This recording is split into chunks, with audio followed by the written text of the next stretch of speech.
Equação fantasma. Pisa, 1198. A luz do sol cintilava no rio Arno enquanto o jovem Leonardo Bonassi desembarcava do navio Galé na plataforma. O ar revigorante, impregnado de sal, trazia a familiar cacofonia do porto de Pisa, os gritos dos estivadores, as negociações dos mercadores. Sua jornada desde Bejaia, no norte da África, havia sido árdua, mas os volumes encadernados em couro que segurava em seus braços pareciam mais pesados em significado do que em peso físico. Um códice se destacava. Sua encadernação gasta ostentava letras simples e marcantes: Liber Zerus, o livro do cifro ou, mais ominosamente, o livro do zero. Fibonacci passou os dedos pela capa, recordando a reverência sussurrada que seus tutores usavam ao falar dos conceitos contidos no livro. Nas salas de estudo sombreadas onde absorvera a sabedoria de mestres que traçavam sua linhagem até Al-Khwarizmi, ele vislumbrara algo revolucionário. Ele abriu cuidadosamente o livro, apenas o suficiente para ver os estranhos símbolos, os algarismos hindu-arábicos, misturados com diagramas geométricos e anotações crípticas em latim. Isso era mais do que um novo método de cálculo. O cifra, zero, não era o vazio, o vácuo aterrorizante que seus contemporâneos europeus instintivamente desconfiavam. Não era a marca do diabo sussurrada em cantos temerosos das igrejas. Era uma fundação. Um portal. Um conceito que poderia desbloquear reinos inteiramente novos do pensamento. Décadas depois, perto da famosa torre inclinada, cuja construção fora recentemente retomada após o terreno instável aparentemente ter se assentado, Fibonacci convocou uma reunião clandestina. 5 estudiosos de confiança se debruçavam sobre uma mesa rústica coberta de mapas e instrumentos. No centro, tratado com a reverência geralmente reservada aos textos sagrados, estava o Liber Zerus. O conhecimento preservado aqui, afirmou Fibonacci, com voz baixa apesar do isolamento, muda a própria natureza da compreensão. Seu dedo traçou o símbolo circular do zero. O cifre não é a ausência. É o fulcro sobre o qual a quantidade gira, a origem da qual a magnitude se estende infinitamente em todas as direções. Compreendê-lo verdadeiramente é tocar a estrutura subjacente da realidade. Um estudioso mais jovem, com um rosto marcado pela cautela, moveu-se inquieto. A igreja está desconfiada. Esses numerais estão associados aos infiéis, às práticas arcanas. Precisamente, confirmou Fibonacci, seus olhos refletindo a chama trêmula da lâmpada. Tal poder, se mal compreendido ou mal utilizado, poderia desmantelar o próprio tecido da sociedade. Representa uma responsabilidade grande demais para o conhecimento comum, mas vital demais para ser perdida. Ele encontrou o olhar de cada estudioso. Deve ser guardado, estudado em segredo, suas verdades disseminadas apenas com sabedoria e profunda cautela. Seremos seus guardiões. Somos a Ordo Numeri, a ordem dos números. Um silêncio pesado desceu, carregado com a voltagem da descoberta e o peso arrepiante de seu dever autoimposto. Nosso propósito, declarou Fibonacci, é duplo: preservar esta aritmética divina, esta geometria sagrada, e garantir que ela sirva à criação, não ao caos. Enquanto os estudiosos murmuravam seu solene assentimento, nenhum deles poderia realmente compreender como seu voto repercutiria através dos séculos, nem como o poderoso conhecimento que guardavam eventualmente semearia o cisma dentro de suas próprias fileiras. Gerações da Ordo Numeri mantiveram sua vigília. Reuniam-se em bibliotecas monásticas isoladas, em câmaras universitárias ocultas, sob cúpulas de observatórios em noites sem lua.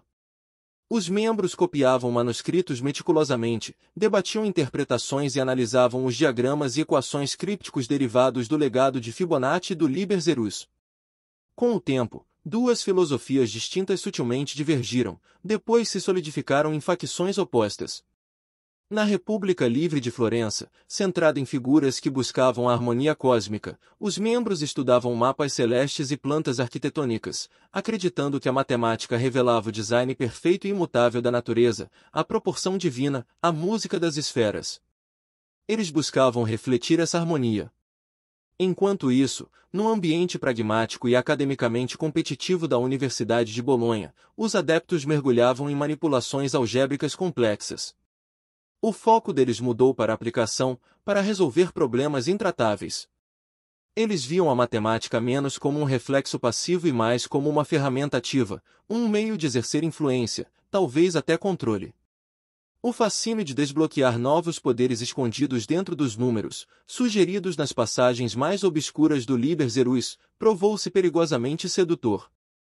A luz do sol atravessava as altas janelas arqueadas de uma academia florentina, iluminando a figura dinâmica de França Luca Pacioli. O frade franciscano, mestre da matemática e da perspectiva, dirigia-se a uma audiência fascinada, suas mãos esculpindo formas invisíveis no ar. E assim, a proporção não é meramente uma escolha estética, é um diálogo com o divino. A proporção áurea, a sectil áurea, ressoa na samambaia que se desenrola, nas câmaras do Náutilo, na própria arquitetura da forma humana. Como os antigos entendiam, o absoluto sempre geometriza. Entre os ouvintes, artistas, filósofos, patronos, estava sentado um homem cujo olhar intenso não perdia nada, Leonardo da Vinci. Seus dedos dançavam pelo seu caderno, esboçando não apenas os exemplos de Pacioli, mas extrapolando, transformando as formas geométricas em novas e complexas iterações. Pacioli gesticulou calorosamente em sua direção. Meu brilhante amigo, Messer Leonardo, compreende isso de maneira inata. Sua arte se esforça não apenas para imitar a natureza, mas para revelar a alma matemática sob a superfície. Leonardo inclinou a cabeça, um fantasma de sorriso reconhecendo o fascínio compartilhado com as estruturas mais profundas da realidade, um conhecimento que transcendia a palestra pública. Ambos eram iniciados da Ordo Numeri. Naquela noite, Leonardo seguiu Pacioli através de claustros monásticos sombreados até o estúdio privado do frade. Trancando a porta, Pacioli acendeu velas extras antes de revelar um compartimento oculto atrás de uma fileira de textos teológicos. A ordem guardou esses fragmentos por gerações, murmurou Pacioli, dispondo cuidadosamente vários manuscritos envelhecidos. Leonardo reconheceu a caligrafia clara de Fibonacci em algumas páginas, enquanto outras continham anotações e equações complexas derivadas do lendário Liber Zerus. O dedo de Leonardo traçou uma espiral particularmente intrincada. Este equilíbrio de que você fala, Luca, parece precário. Estas equações insinuam conceitos, quantidades que parecem negar a própria existência, como segurar o infinito na palma da mão. Um único passo em falso no raciocínio. Por isso a disciplina, a sabedoria e a reverência são primordiais. Pacioli interrompeu gentilmente, arrumando os manuscritos com cuidado. Devemos usar esta proporção divina, estes sólidos perfeitos, esta beleza matemática para elevar a humanidade, para reforçar a harmonia. Este é o caminho. Ele falou de seu desejo de talvez formar um círculo interno dentro da Ordo, focado puramente nesta aplicação harmoniosa. Uma batida silenciosa e precisa ecoou pela porta pesada. A expressão de Pacioli se contraiu momentaneamente antes de ele chamar, entre. Um jovem magro, talvez com pouco mais de 20 anos, entrou com uma surpreendente economia de movimentos. Seus olhos escuros possuíam uma profundidade e intensidade perturbadoras. Ele curvou-se respeitosamente. Ah, Scipione, disse Pacioli, seu tom recuperando o calor, embora uma centelha de inquietação permanecesse. Mestre Leonardo, permita-me apresentar Scipione Del Ferro. Um estudante de Bolonha. Sua aptidão para o cálculo é notável. Quase sobrenatural. França. Pacioli é generoso, respondeu Del Ferro, sua voz suave, mas carregando um peso inesperado. Apenas busco as verdades ocultas nos números. Pacioli colocou uma mão no ombro do jovem, um gesto que pretendia ser orientação, mas talvez também contenção. E a verdade deve ser buscada com sabedoria, meu filho. Lembre-se, conhecimento sem proporção, como cálculo sem base ética, só pode levar à dissonância. Leonardo observou a troca, notando a tensão sutil, o olhar quase faminto nos olhos de Del Ferro quando eles olharam para os manuscritos, rapidamente velado. Ele registrou a impressão de uma mente brilhante potencialmente desvinculada dos princípios que Pacioli prezava. Anos depois, as ruas estreitas de Bolonha brilhavam sob uma chuva fria. Uma figura encapuzada movia-se propositadamente através da escuridão, capuz abaixado. Cesare Borgia, estrategista implacável e filho ilegítimo do Papa Alexandre VI, oficialmente dado como morto após escapar da prisão espanhola, agora operava nas sombras, buscando restauração ao poder por meios menos convencionais que exércitos papais. Ele parou em frente a uma taverna fracamente iluminada frequentada por estudiosos universitários, depois deslizou para dentro, misturando-se à multidão que buscava refúgio da noite miserável. Em um canto isolado, um calvo Scipione Del Ferro estava curvado sobre papéis espalhados, murmurando notações algébricas. À medida que a visão falhava, seus dedos obsessivamente traçavam e retraçavam símbolos relacionados à equação cúbica, o problema aparentemente insolúvel que o consumira por anos. Um intelecto formidável lutando com anjos, ou talvez, com complexidades mais profundas, perguntou uma voz suave e culta. Del Ferro sobressaltou-se, olhando para os olhos do estranho que agora estava ao lado de sua mesa. Havia uma inteligência inquietante, uma quietude predatória nele. Você conhece este problema? Perguntou Del Ferro, instintivamente protegendo seus cálculos. Conheço muitas coisas negligenciadas pelas mentes convencionais. Borgia deslizou para o banco à sua frente sem convite. Diga-me, mestre Del Ferro, você acredita que as equações apenas descrevem o mundo, ou podem, se adequadamente compreendidas, comandá-lo? Del Ferro olhou para o estranho com suspeita, mas também com um lampejo de intensa curiosidade. A matemática deve refletir a harmonia divina. Uma canção de ninar reconfortante. Borgia zombou suavemente, inclinando-se para mais perto. Alguns desenvolveram interpretações alternativas.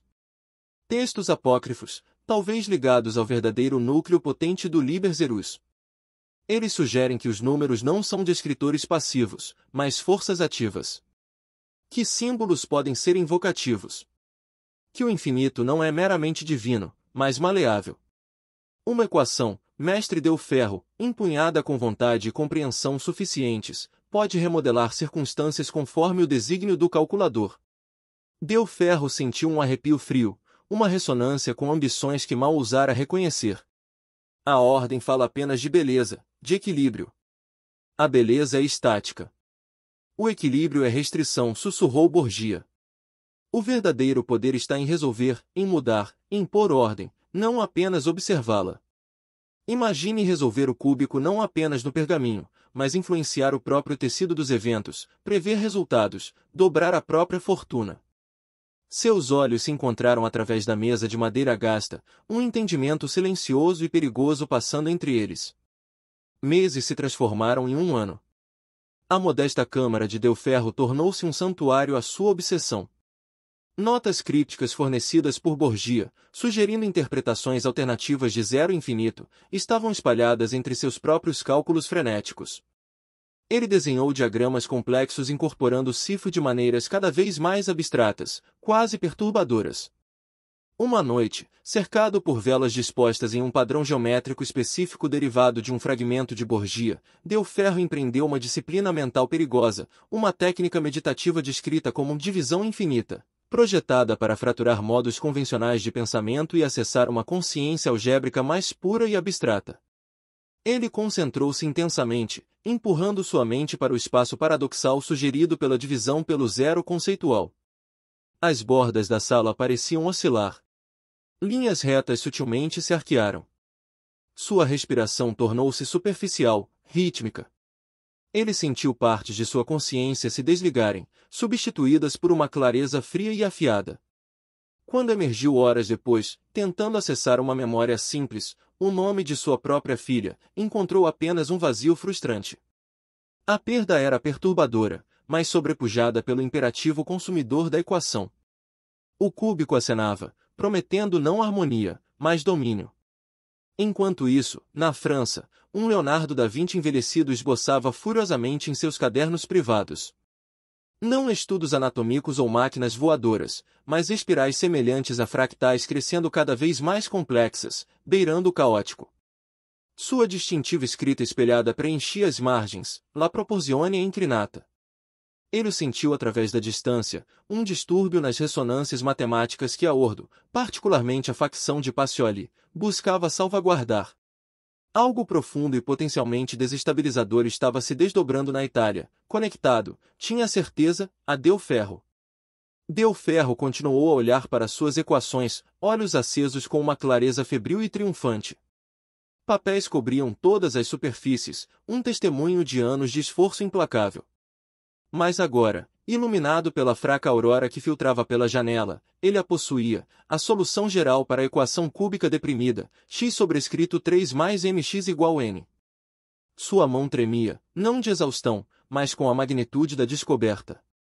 O custo havia sido significativo, lacunas em sua memória pessoal, um crescente desapego das preocupações humanas. Às vezes ele esquecia de comer, o sono parecia uma interrupção. Mas a própria equação brilhava em sua mente, uma chave perfeita e intrincada. Desbloqueada, ele sussurrou para o quarto vazio. O fantasma é tornado real. Ele sentiu uma onda de orgulho possessivo. Mas a ordem. Pacioli, eles não devem conhecer o método completo, a verdadeira fonte desta percepção. Eles se agarram à sua harmonia ultrapassada. Eles não compreenderiam o sacrifício necessário, ou o poder que ele confere. Com meticuloso cuidado, ele criptografou o núcleo de sua solução dentro de camadas de enigmas matemáticos complexos e observações aparentemente não relacionadas.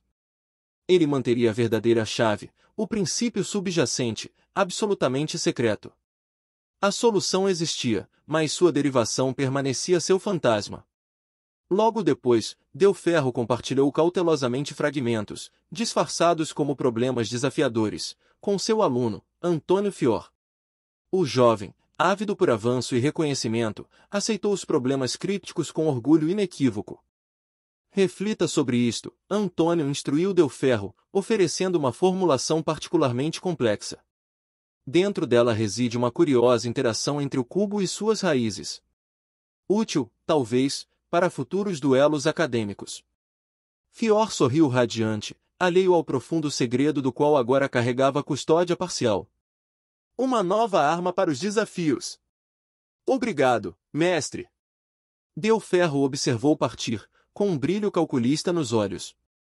Fior era ambicioso, mas carecia de verdadeira profundidade, um recipiente perfeito e involuntário para carregar sussurros da solução para o mundo, desviando a atenção da verdadeira fonte e método.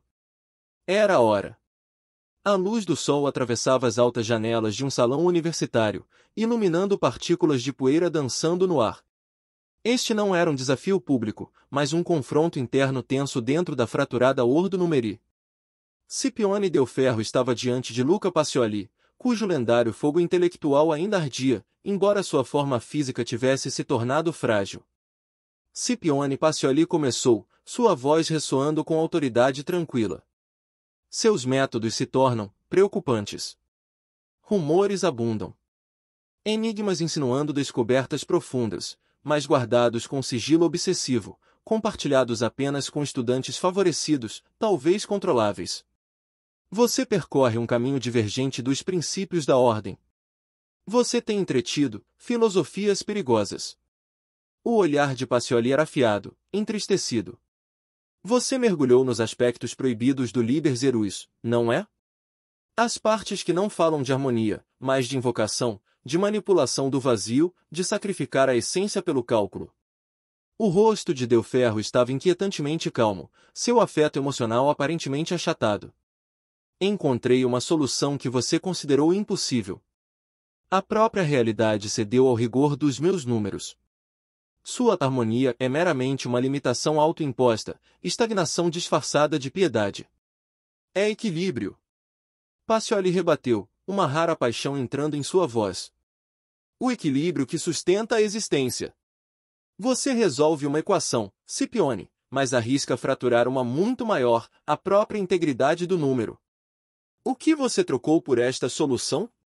Que partes de si mesmo você esculpiu? Variáveis irrelevantes, afirmou Del Ferro, sua voz desprovida de inflexão. Apenas a equação, a solução, tem valor definitivo. Pacioli olhou para o homem à sua frente, o fantasma do estudante brilhante e ansioso que ele conhecera antes, agora mal visível dentro dessa concha fria e calculista. Uma profunda tristeza o inundou. Então defenda sua descoberta. Pacioli suspirou, gesticulando para uma grande lousa. Não com enigmas crípticos, mas com a razão. Mostre-me esta verdade que você valoriza acima de tudo. O duelo intelectual começou. Pacioli argumentou com provas geométricas, apelos a proporções universais, a arquitetura elegante da matemática clássica. Seu giz movia-se com graça experiente, tecendo padrões que falavam de uma ordem inerente. Delferro respondeu com lógica algébrica implacável, implantando passos derivados de sua solução cúbica que pareciam distorcer as regras estabelecidas. Ele falou de operações que necessitavam passar pela negatividade, de raízes quadradas de quantidades negativas como passos intermediários necessários, conceitos que pareciam alienígenas, quase profanos, para a visão de mundo de Pacioli. E assim Delferro concluiu, esboçando uma sequência final e irrefutável: a raiz é encontrada não apenas no reino do tangível, mas requer passagem por uma dimensão intermediária, um reflexo através do ponto zero. Pacioli olhou, horrorizado. A lógica de Delferro, embora complexa e perturbadora, parecia internamente consistente, terrivelmente sólida. No entanto, sentia-se fundamentalmente desequilibrada, forçada, carecendo da elegância inerente que Pacioli equiparava à verdade divina. Isso parece numerologia, não matemática, sussurrou Pacioli, profundamente abalado. Uma manipulação, uma imposição à realidade, não um reflexo dela. Quando Delferro terminou sua demonstração, um tremor quase imperceptível pareceu passar pela sala. Em um antigo globo celeste no canto, uma fina rachadura apareceu no verniz, traçando uma linha através da eclíptica. Uma cicatriz ontológica, despercebida por todos, exceto talvez pelos dois homens que sentiram a mudança no equilíbrio das coisas. A verdade evoluía, afirmou Delferro categoricamente. Sua ordem, França Luca, falhou em se adaptar. Ele se virou e saiu, deixando Pacioli abatido, não apenas fisicamente derrotado, mas intelectual e espiritualmente ferido. O encontro despedaçou a crença do velho frade na harmonia inviolável a qual ele dedicara sua vida. Sua saúde, já frágil, começou um rápido declínio logo depois. Delferro, enquanto isso, retraiu-se ainda mais no segredo, sua solução guardada, sua conexão com poderes como Borgia suspeitada, mas não comprovada. 2 anos depois, Leonardo da Vinci jazia moribundo em sua câmara no Chantial du Clos-Lucé, Amboise. Sua respiração era superficial, suas lendárias mãos tremiam com a idade e a doença. O rei Francisco I da França ofereceu todo o conforto, mas não podia deter o inevitável. Leonardo agarrou uma página final de seu caderno, forçando seus dedos a traçar a familiar escrita espelhada. Um último aviso codificado para os poucos que pudessem entender. Cubicus est umbra. Nullus radic sine sacrifício. O cúbico é uma sombra. Nenhuma raiz sem sacrifício. Ele sabia que o cisma na ordo era agora irreparável. A dissonância matemática desencadeada pela ambição de Delferro era apenas o começo. Gerações futuras herdariam este legado fraturado, este poder perigoso. A busca pela harmonia havia sido eclipsada. Em Pavia, o jovem Gerolamo Cardano inclinou-se para a frente, no estudo desordenado de seu pai, seus olhos fixos na carta que Fazio Cardano, um respeitado médico e matemático com conexões que remontavam ao próprio Leonardo, colocou diante dele. Tinha uma inscrição, Ordo Numeri, gravada com símbolos elegantes e severos. "O que é isso, pai?" perguntou o menino, já cativado pela simplicidade potente da notação. "Um chamado. Talvez para o maior mistério não resolvido em toda a matemática. Dizem que sua solução vem com um custo.